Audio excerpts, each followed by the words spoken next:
All right, we left off at the end of chapter 32 with Stanley running out into the desert. Now we pick up in chapter 33.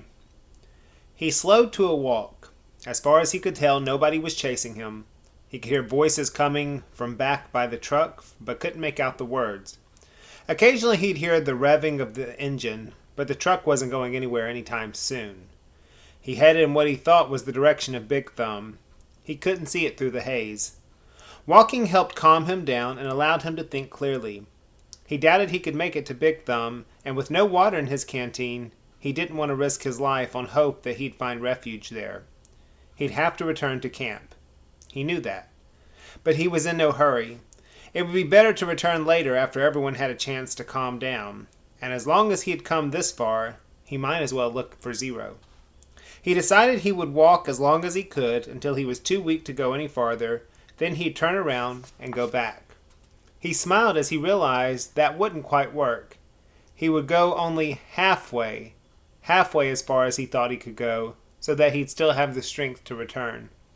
Then he'd have to make a deal with the warden, tell her where he found Kate Barlow's lipstick tube, and beg for mercy. He was surprised by how far out the holes extended. He couldn't even see the camp compound anymore, but he still kept passing holes. Just when he thought he had passed the last hole, he'd come across another cluster of them, a little farther away.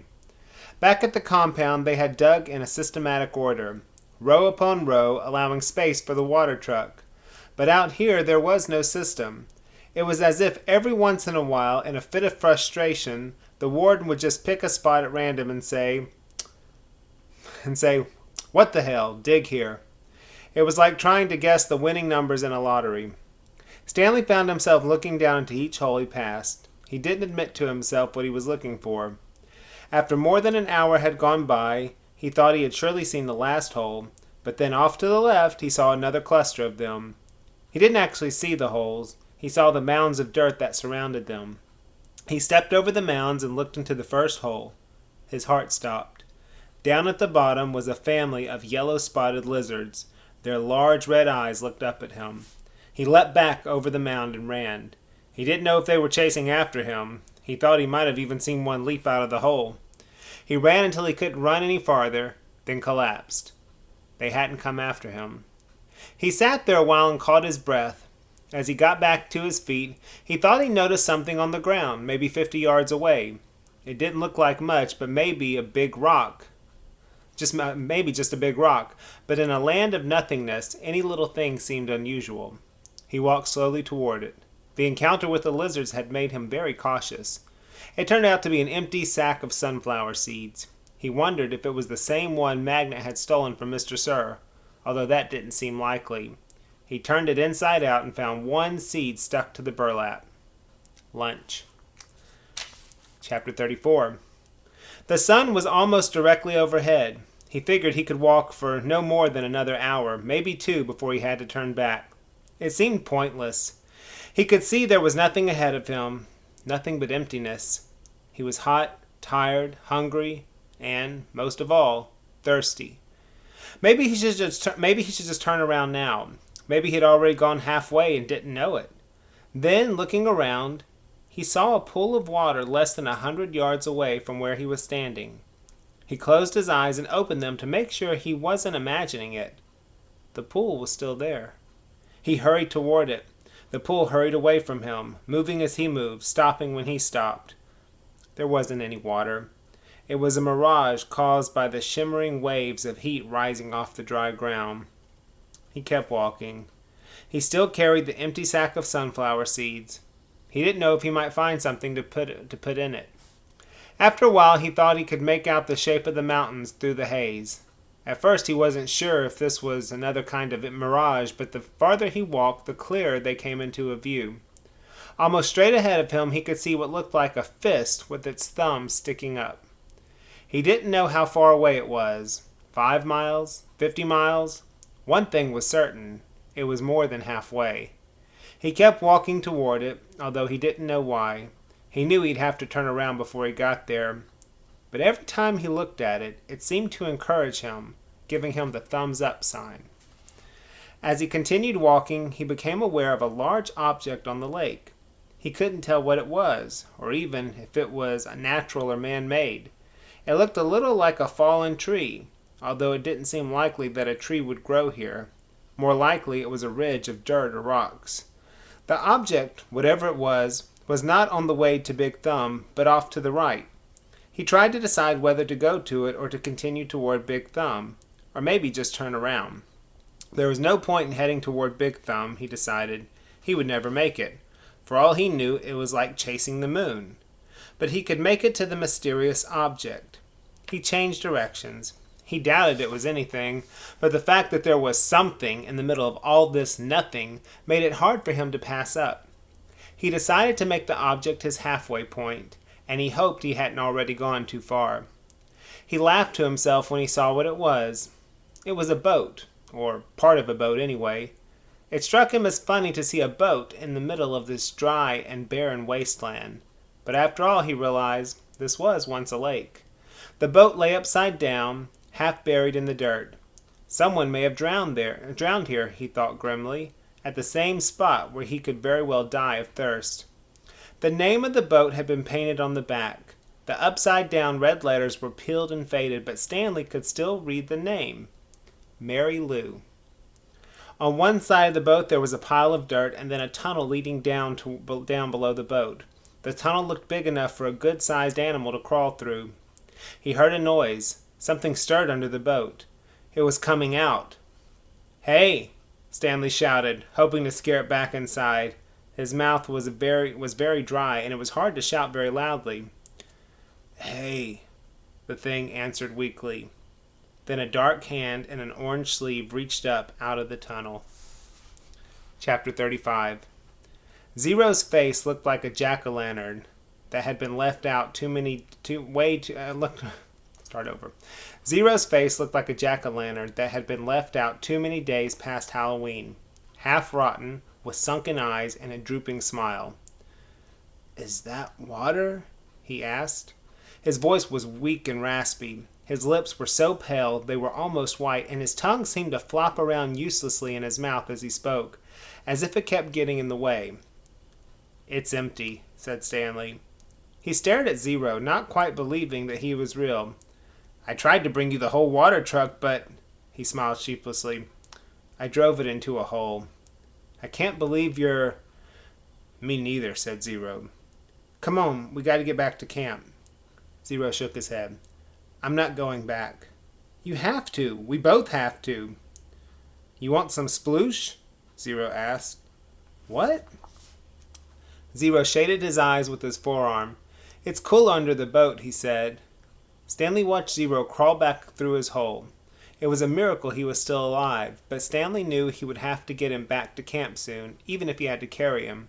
He crawled after him and was just able to squeeze his body through the hole. He never would have fit when he first came to Camp Green Lake. He had lost a lot of weight. As he pulled himself through, his leg struck something sharp and hard. It was a shovel. For a second, Stanley wondered how it got there, but then remembered that Zero had taken it with him after striking Mr. Pendanski. It was cooler under the boat, which was half buried in the dirt. There were enough cracks and holes in the bottom of the boat, now the roof, to provide light and ventilation. He could see empty jars scattered about. Zero held a jar in his hand and grunted as he tried to unscrew the lid. "What is it?" "Sploosh." His voice was strained as he worked on the jar. "That's what I call it. They were buried under the boat." He still couldn't get the lid off. "I found 16 jars. Here, hand me the shovel." Stanley didn't have a lot of room to move. He reached behind him, grabbed the wooden end of the shovel, and held it out to Zero, blade first. "Sometimes you just have to," Zero said, then hit the jar against the blade of the shovel, breaking the top of the jar clean off. He quickly brought the jar to his mouth and licked the sploosh off the jagged edges before it spilled. "Careful," Stanley warned. Zero picked up the cracked lid and licked the sploosh off that as well. Then he handed the broken jar to Stanley. "Drink some." Stanley held it in his hand and stared at it a moment. He was afraid of the broken glass, but he was also afraid of the sploosh. It looked like mud. Whatever it was, he realized, it must have been in the boat when the boat sank. That meant it was probably over 100 years old. Who knew what kind of bacteria might be living in it? It's good, said Zero, encouraging him. He wondered if Zero had heard of bacteria. He raised the jar to his mouth and carefully took a sip. It was a warm, bubbly, mushy nectar, sweet and tangy. It felt like heaven as it flowed over his dry mouth and down his parched throat. He thought it might have been some kind of fruit at some time. Perhaps peaches? Zero smiled at him. I told you it was good. Stanley didn't want to drink too much, but it was too good to resist. They passed the jar back and forth until it was empty. How many are left? He asked. None, said Zero. Stanley's mouth dropped. Now I have to take you back, he said. I'm not digging any more holes, said Zero. They won't make you dig, Stanley promised. They'll probably send you to a hospital, like Barfbag. Barfbag stepped on a rattlesnake, said Zero. Stanley remembered how he had almost done the same. I guess he didn't hear the rattle. He did it on purpose, said Zero. You think? He took off his shoe and sock first. Stanley shivered as he tried to imagine it. What's Marya Lu-o-oo? Asked Zero. What? Zero concentrated hard. Marya Lu-o-oo. I have no idea. I'll show you, said Zero. He crawled back out from under the boat. Stanley followed. Back outside, he had to shield his eyes from the brightness. Zero walked around to the back of the boat and pointed to the upside-down letters. Marya Lou. Stanley smiled. Mary Lou. It's the name of the boat. Mary Lou, Zero repeated, studying the letters. I thought Y made the Y sound. It does, said Stanley, but not when it's at the end of a word. Sometimes Y is a vowel and sometimes it's a consonant. Zero suddenly groaned. He grabbed his stomach and bent over. Are you all right? Zero dropped to the ground. He lay on his side with his knees pulled up to his chest. He continued to groan. Stanley watched helplessly. He wondered if it was the sploosh. He looked back toward Camp Green Lake. At least he thought it was the direction of Camp Green Lake. He wasn't entirely sure. Zero stopped moaning and his body slowly unbent. I'm taking you back, said Stanley. Zero managed to sit up. He took several deep breaths. Look, I got a plan so you won't get in trouble, Stanley assured him. Remember when I found the gold tube? Remember I gave it to X-Ray and the warden went crazy making us dig where she thought X-Ray found it. I think if I tell the warden where I really found it, I think she'll let us off. I'm not going back, said Zero. You've got nowhere else to go, said Stanley. Zero said nothing. You'll die out here, said Stanley. Then I'll die out here. Stanley didn't know what to do. He had come to rescue Zero and instead drank the last of his sploosh. He looked off into the distance. I want you to look at something. I just want you to look at the mountain up there. See the one that has something sticking up out of it? Yeah, I think. What does it look like to you? Does it look like anything? Zero said nothing. But as he studied the mountain, his right hand slowly formed into a fist. He raised his thumb. His eyes went from the mountain to his hand, then back to the mountain. Let's go ahead and do chapter 36. They put 4 of the unbroken jars in the burlap sack in case they might be able to use them. Stanley carried the sack. Zero held the shovel. I should warn you, Stanley said. I'm not exactly the luckiest guy in the world. Zero wasn't worried. When you spend your whole life living in a hole, he said, the only way you can go is up. They gave each other the thumbs up sign, then headed out. It was the hottest part of the day. Stanley's empty canteen was still strapped around his neck. He thought back to the water truck and wished he'd at least stopped and filled his canteen before running off. They hadn't gone very far before Zero had another attack. He clutched his stomach as he let himself fall to the ground. Stanley could only wait for it to pass. The sploosh had saved Zero's life, but it was now destroying him from the inside. He wondered how long it would be before he too felt the effects. He looked at Big Thumb. It didn't seem any closer than when they first started out.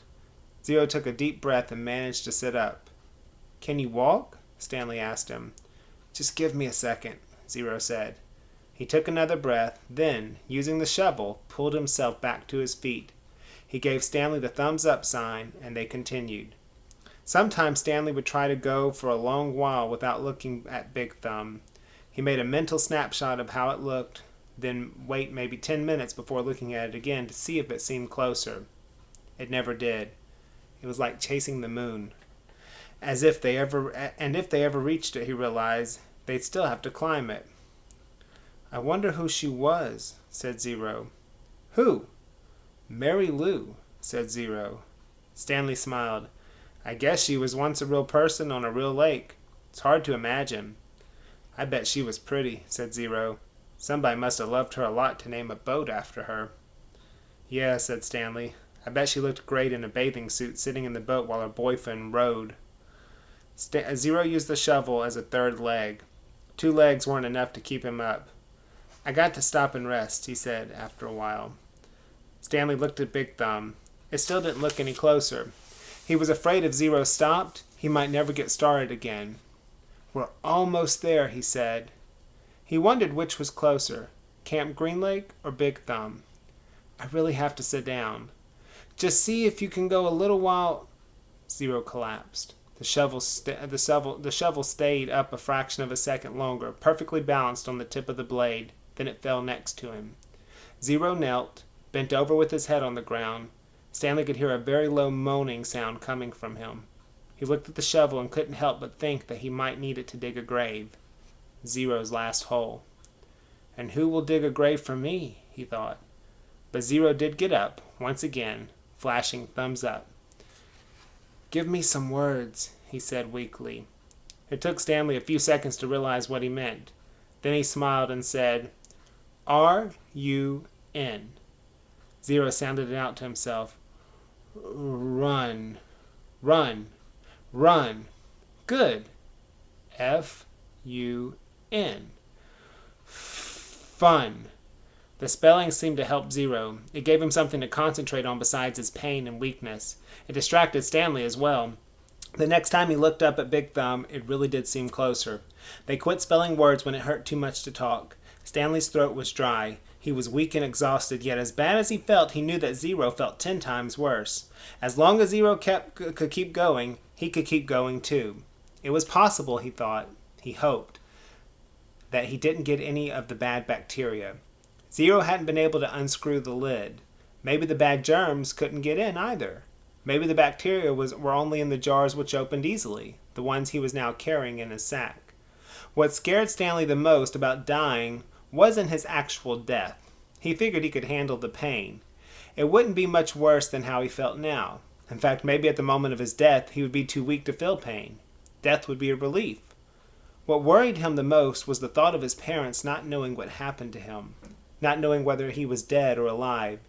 He hated to imagine what it would be like for his mother and father, day after day, month after month, not knowing, living on a false hope. For him, at least, it would be over. For his parents, the pain would never end. He wondered if the warden would send out a search party to look for him. It didn't seem likely. She didn't send anyone to look for Zero. But no one cared for Zero. They simply destroyed his files. But Stanley had a family. She couldn't pretend he was never there. He wondered what she would tell them, and when. What do you think's up there? Zero asked. Stanley stopped to look to the top of Big Thumb. Oh, probably an Italian restaurant, he said. Zero managed to laugh. I think I'll get a pepperoni pizza and a large root beer, said Stanley. I want an ice cream sundae, said Zero, with nuts and whipped cream and bananas and hot fudge. The sun was almost directly in front of them. The thumb pointed up toward it. They came to the end of the lake. Huge white stone cliffs rose up before them. Unlike the eastern shore, where Camp Green Lake was situated, the western shore did not slope down gradually. It was as if they had been walking across the flat bottom of a giant frying pan, and now they had to somehow climb up out of it. They could no longer see Big Thumb. The cliffs blocked their view. The cliffs also blocked out the sun. Zero groaned and clutched his stomach, but he remained standing. I'm all right, he whispered. Stanley saw a rut, about a foot wide and 6 inches deep, running down a cliff. On either side of the rut were a series of ledges. "Let's try there," he said. It looked to be about a 50-foot climb, straight up. Stanley still managed to hold the sack of jars in his left hand as he slowly moved up from ledge to ledge, crisscrossing the rut. At times he had to use the side of the rut for support in order to make it to the next ledge. Zero stayed with him. Somehow his frail body trembled terribly as he climbed the stone wall. Some of the ledges were wide enough to sit on. Others stuck out no more than a few inches, just enough for a quick step. Stanley stopped about 2/3 of the way up on a fairly wide ledge. Zero came up alongside him. "You okay?" Stanley asked. Zero gave the thumbs up sign. Stanley did the same. He looked above him. He wasn't sure how he'd get to the next ledge. It was 3 or 4 feet above his head, and he didn't see any footholds. He was afraid to look down. "Give me a boost," said Zero. "Then I'll pull you up with the shovel." "You won't be able to pull me up," said Stanley. "Yes, I will," said Zero. Stanley cupped his hands together, and Zero stepped on his interwoven fingers. He was able to lift Zero high enough for him to grab the protruding slab of rock. Stanley continued to help him from below as Zero pulled himself onto the ledge. While Zero was getting himself situated up there, Stanley attached the sack and the shovel to the shovel by poking a hole through the burlap. He held it up to Zero. Zero first grabbed hold of the sack, then the shovel. He set the shovel so that half the blade was supported by the rock slab. The wooden shaft hung down toward Stanley. "Okay," he said. Stanley doubted this would work. It was one thing for him to lift Zero, who was half his weight. It was another for Zero to try to pull him up. Stanley grabbed hold of the shovel as he climbed up the rock wall, using the sides of the rut to help support him. His hands moved one over the other up the shaft of the shovel. He felt Zero's hand clasp his wrist. He let go of the shaft with one hand and grabbed the top of the ledge. He gathered his strength and for a brief second seemed to defy gravity as he took a quick step up the wall and, with Zero's help, pulled himself the rest of the way over the ledge. He caught his breath. There was no way he could have done that a few months ago. He noticed a large spot of blood on his wrist. It took him a moment to realize that it was Zero's blood. Zero had deep gashes in both his hands. He had held onto the metal blade of the shovel, keeping it in place as Stanley climbed. Zero brought his hands to his mouth and sucked up the blood. One of the glass jars had broken in the sack. They decided to save the pieces. They might need to make a knife or something. They rested briefly, then continued on up. It was a fairly easy climb the rest of the way. When they reached flat ground, Stanley looked up to see the sun, a fiery ball balancing on top of Big Thumb. God was twirling a basketball. Soon they were walking in the long, thin shadow of the thumb. All right, guys, we're going to stop there. I read a little more than I meant to, but it was just so good, and we're trying to get this finished before the official end of the school year. Hope you guys are doing good, getting your grade recovery packets finished and turned in. Let me know if you need anything. Be good.